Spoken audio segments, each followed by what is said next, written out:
Welcome to The Explainer. Today, we're unpacking a concept that is literally going to turn your entire understanding of human connection completely upside down. We're diving straight into the core teachings and writings originating from the founder of Life Shan the guide Shui Feng. His philosophy directly, and I mean unapologetically, challenges all those conventional societal views we hold about love, possession, and freedom. Okay, let's just jump right in with this absolutely powerful metaphor from Shui Feng's writings. Imagine caging a bird, stripping away its natural freedom just to possess it, and then standing back and calling that possession love. For Shui Feng, this highlights an incredibly dark paradox embedded in our culture. You're destroying the very essence of the thing you claim to care about. Part 1. The illusion of love. So to really grasp this philosophy, we have to start by taking an urgent, honest look at how what we call affection often masks some seriously destructive behavior. Shui Feng fires off these stark, highly relatable examples of what he calls terrifying love, and it ranges from the domestic right up to the global. Forcing a child to study incessantly while suppressing their innate nature, flying into a jealous rage over a spouse, confining followers in a narrow religious bubble so they can't ever embrace new ideas, or even destroying natural resources while loudly professing love for the masses.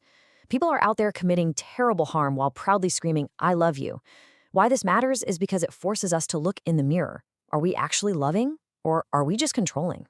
Now, taking that to the absolute extreme, look at this violently vivid imagery of a wolf and a lamb.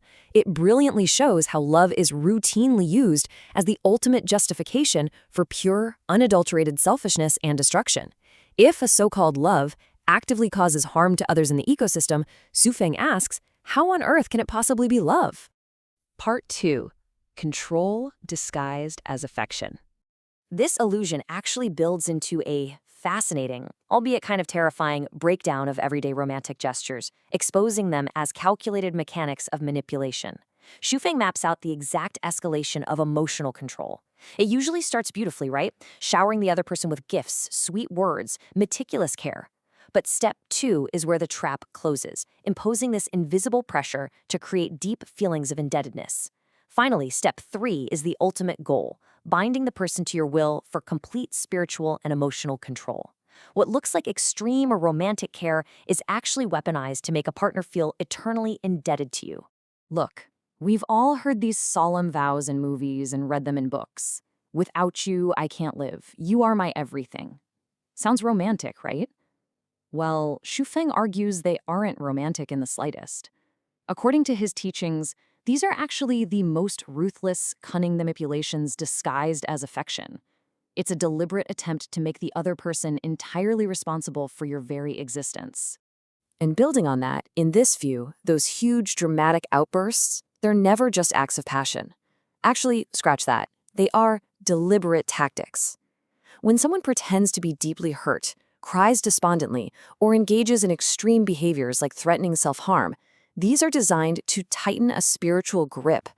It's literally a form of emotional torment aimed at keeping the other person completely trapped. And what about the classic, seemingly noble promise, "I will ensure your happiness for a lifetime"? Shui Feng calls this out too. He points out that making a promise like that is just, well, it's completely reckless. Think about it. As humans, we can't even predict what's going to happen tomorrow. How on earth can we guarantee someone else's lifelong happiness or shoulder all their responsibilities? It's a total illusion. So this naturally brings us to a massive paradigm shift in our explainer. I mean, if all our vows, all our gifts, and all our dramatic declarations are merely control tactics, what does actual love look like? Part 3. What is true love?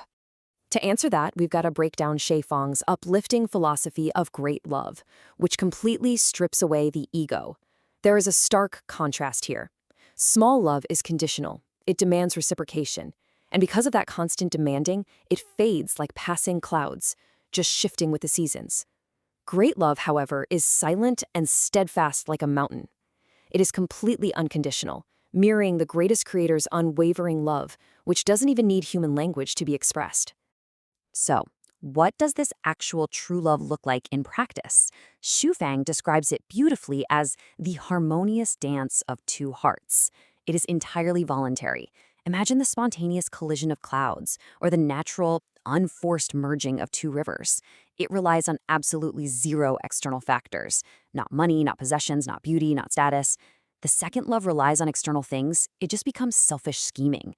True love, above all else, fully respects freedom. Sue Feng leaves literally zero room for ambiguity here. The core takeaway from his text is profound. If your affection restricts or robs someone of their absolute freedom, it is not love. Period. It is merely deception and control inflicting spiritual torment. Part 4. The Path to Freedom. All right, so how can we actively apply these teachings to achieve real harmony in our lives? Well, Xu Feng writes, let birds fly freely and flowers bloom naturally. Instead of aggressively transplanting flowers from the earth into your bedroom just to tend to them, or building golden cages to hoard beauty, we're instructed to let nature effortlessly take its course. The world will keep turning and the flowers will keep blooming, whether anyone stays or leaves. This philosophy of liberation basically breaks down into 4 incredibly practical steps. Number 1, adapt to circumstances. 2, flow with destiny. 3, act in harmony with your nature. And finally, 4, live spontaneously. The text suggests that by actually practicing these steps, we let go of that exhausting, toxic need to possess another soul. We basically just learn to let go. Now, for the Chanyan Celestials, the followers of Life Chanyuan, this translates into a very clear everyday approach. They're taught to stop using cunning schemes and to recognize that, honestly, no one is indispensable. They embrace the idea that life often becomes way more joyful and free after a separation, remembering that when one door closes, 9 others open. And above all, they believe that no matter how righteous you might feel, you must never, ever impose spiritual control onto others. As we wrap up this explainer, I want you to look closely at your own relationships and ask yourself this final, crucial question. Will you build a golden cage, or will you let the birds fly? Are your actions born of selfish control, or are they born of true, liberating respect? It's a heavy question for sure, but finding the honest answer just might set you free.